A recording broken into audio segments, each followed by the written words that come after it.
Bien, nous avons vu l'anatomie de l'oreille externe et de l'oreille moyenne, un petit peu sur l'oreille interne. Nous allons voir donc maintenant la physiologie de cette oreille. L'oreille externe a pour rôle, notamment par le pavillon, de capter les sons, puis par le conduit auditif externe de capter les sons et de les conduire vers le tympan.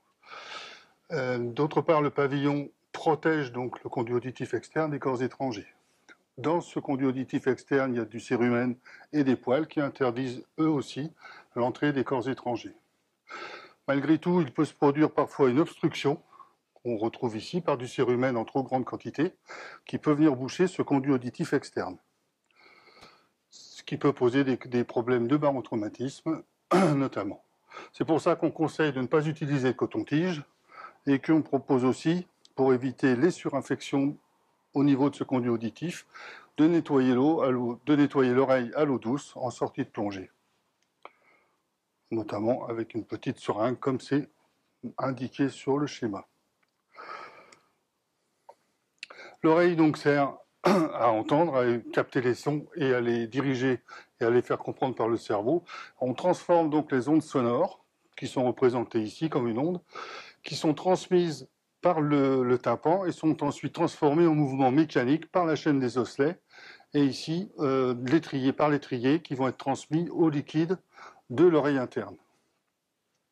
Donc on transforme des ondes sonores en mouvements mécaniques et les mouvements liquidiens en influx nerveux. Qu'on retrouve ici, les mouvements de l'étrier dans la fenêtre ovale. En fait, les mouvements du tympan sont amplifiés par la chaîne des osselets et les mouvements des liquidiens de l'oreille interne sont amortis ici par la fenêtre ronde.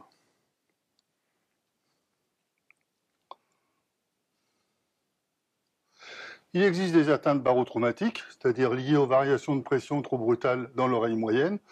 Ici, il peut donc s'agir d'atteinte du tympan, d'atteinte ici de l'étrier dans sa fenêtre ovale.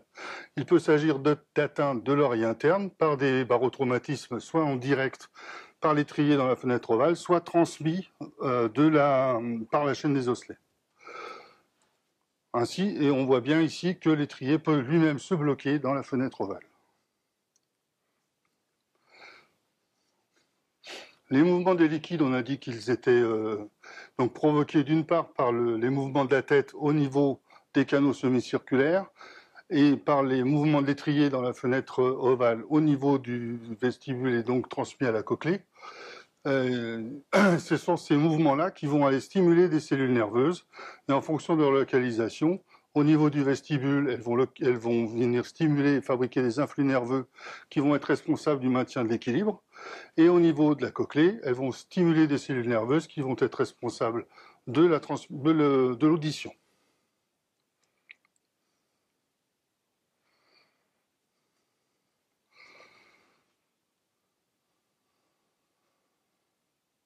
Donc l'équilibre est maintenu grâce à l'influx nerveux qui vient des cellules nerveuses qui sont situées dans le vestibule et les canaux semi-circulaires, sont transmises aux nerfs vestibulaires par l'influx nerveux, qui sont ensuite interprétés par le cerveau.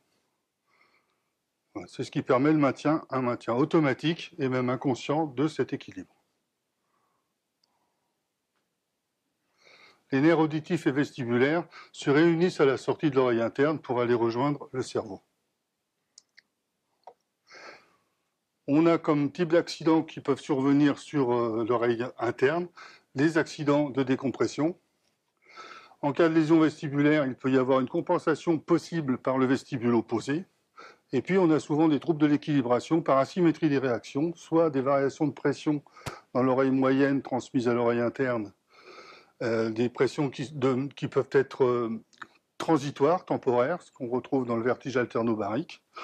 Il peut y avoir aussi des asymétries de température localement, en cas de perforation tympanique notamment, qui entraînent là aussi des troubles de l'équilibration.